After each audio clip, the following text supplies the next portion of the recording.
Jordan's King Abdullah has called on US Secretary of State Antony Blinken to put pressure on Israel for an immediate ceasefire in Gaza.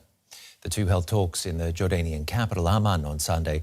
The meeting is part of a US-initiated diplomatic tour aimed at calming tensions caused by the conflict. Blinken also toured a food distribution centre in Amman before travelling on to Qatar. He'll visit Israel, the occupied West Bank, as well as Egypt and Saudi Arabia before wrapping up his week-long diplomatic push. The UN is warning of a public health disaster with the delivery of vital supplies at only a trickle. Blinken has called for aid to be scaled up. Let's bring in Tess Ingram from UNICEF, the UN Children's Fund. What's the use of scaling up aid when it can't get into the people of Gaza? Well, there's a double challenge, Ben. It's a matter of getting the aid in and then getting it across the Gaza Strip. So we need to scale up aid. We need to get it in as quickly as possible. And then we need to tackle some of the challenges that we face in getting it to the children and families who need it the most. But that aid is absolutely critical. So the call to scale it up is very well welcomed. Tess, this one spot in the Gaza Strip in the very south is the only spot where aid is getting in, the border to Egypt. Is there any hope of things getting better? There's been talk of the Errors crossing in the north being open, for example. Yeah, look, we're calling for all existing crossings into the Gaza Strip that were operating before the escalation in hostilities to be reopened. One of those crossings, Kerem Shalom, has been opening for some days, but as you say, there are others that could be opened, and we really need access from as many possible routes that are proven in order for us to get more aid in, because at the moment we're only getting in, 100, 150 trucks a day. And before the escalation in hostilities, there was 500. So the need has skyrocketed and the aid has dwindled. So it's really a very tragic situation for the children and families on the ground in Gaza at the moment.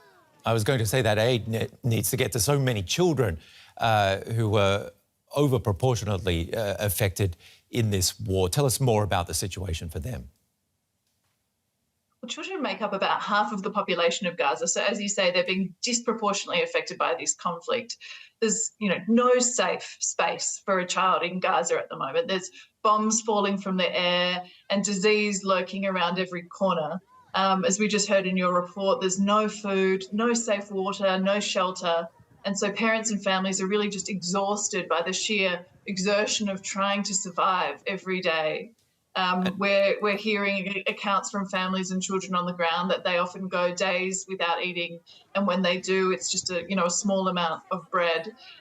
So the situation in terms of food is incredibly difficult, and we're worried in the coming weeks about a very real risk of widespread famine. And for the kids who do manage to survive this onslaught, what sort of future is for them? How worried are you about the long-term effects of this war on them?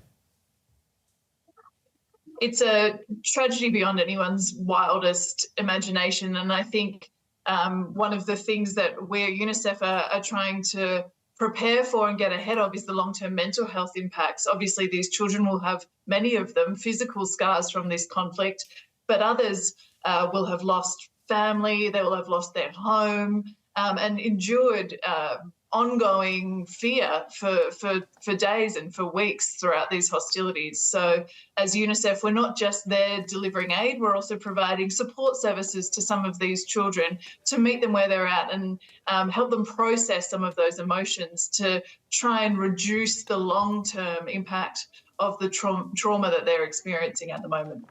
The situation, though, is dependent on diplomacy that's going on around the region at the moment, and so many different players. But who is to blame for things not having changed? I mean, from day one, we're 3 months into this war and the situation hasn't changed.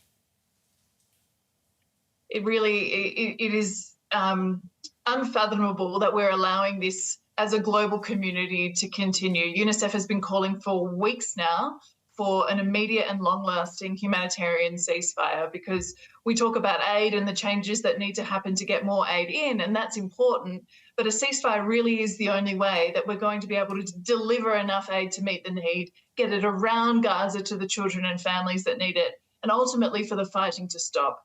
because most people that we speak to in Gaza at the moment are just urging us to do whatever we can to end the fighting.